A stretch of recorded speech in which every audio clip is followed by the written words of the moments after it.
The bill is deeply detrimental. It increases heavy taxation pressure, doubles compliance pressure, and escalates household costs. We thought it would have been expanded the economy and cushioned the ordinary mwananchi. Our first concern is the continued pursuit of unrealistic revenue targets, despite a history of persistent underperformance and an underperforming economy. The government revenue collections have consistently fallen short of targets, yet the response has been to introduce new taxes and illegal levies rather than addressing inefficiencies, broadening the tax base, or stimulating economic growth. This creates a cycle where businesses and citizens are repeatedly asked to shoulder a heavier burden to compensate for unrealistic fiscal planning. Immediately, we would stop the housing levy deductions to give relief to the payslip, return dignity to the employed, and extra expenses on employers.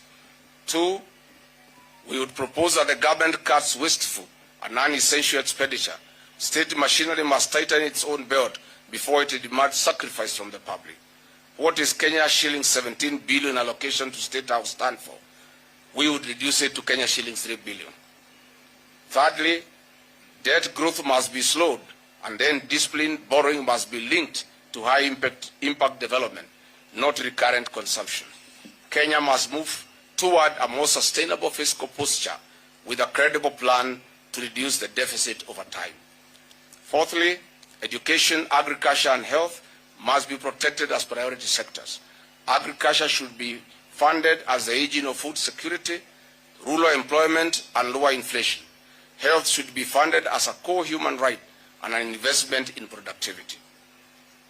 5, the government should pay pending bills to businesses and suppliers. That would restore liquidity, support SMEs, and stimulate activity across the economy. 6, taxation must be broadened fairly rather than imposed repeatedly on the same shrinking base. Compliance should be improved through modernization, transparency, and trust, not through punitive pressure on households already stretched to the limit.